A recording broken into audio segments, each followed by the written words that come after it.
উত্তর 24 পরগনার দিকে নজর রাখি। বাদুড়িয়ায় মাঠে ব্যাগ ভর্তি তাজা বোমা উদ্ধার। বাদুড়িয়ার জঙ্গলপুরের ঝোপে, সেই ঝোপের মধ্যে তাজা বোমা রাখা ছিল, কিন্তু কারা রাখলো? ইতিমধ্যেই তাজা বোমা উদ্ধার করেছে পুলিশ। অনুপম রয়েছে আমার সঙ্গে। অনুপম, তাজা বোমা কোথা থেকে এলো? তাজা বোমাগুলোকে যেগুলো পাওয়া গেল সেগুলো কি নিষ্ক্রিয় করা সম্ভব হয়েছে?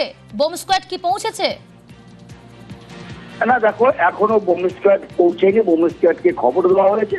তবে এই বাদুড়িয়ার যে জঙ্গলপুরে একটি মাঠের ধারে ঝোপের মধ্যে যে তাজা বোমা ভর্তি ব্যাগ উদ্ধার হয়েছে, সেই নিয়ে কিন্তু এলাকায় রীতিমতো চাঞ্চল্য তৈরি হয়েছে।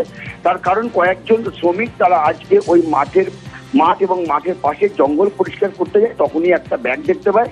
তাদের সন্দেহ হয় একটা বড় লাঠি দিয়ে ব্যাগের মুখটা খুলতেই তারা দেখে যে ভেতরে বোমা রয়েছে। তখনই বাদুড়িয়া থানায় খবর দেওয়া হয়। বাদুড়িয়া থানার পুলিশ গিয়ে সেই বোমাগুলোকে উদ্ধার করে এবং বোম স্কোয়াডকে খবর দেওয়া হয়েছে। এবং আমরা পুলিশ সূত্রে যেটা জানতে পেরেছি, কিছুক্ষণের মধ্যে বোম স্কোয়াড পৌঁছাবে এবং সেই বোমগুলোকে নিষ্ক্রিয় করা হবে। তবে কারা এই বোমা রাখলো সেই নিয়ে কিন্তু তদন্ত শুরু করেছে বাদুড়িয়া থানার পুলিশ। বেশ।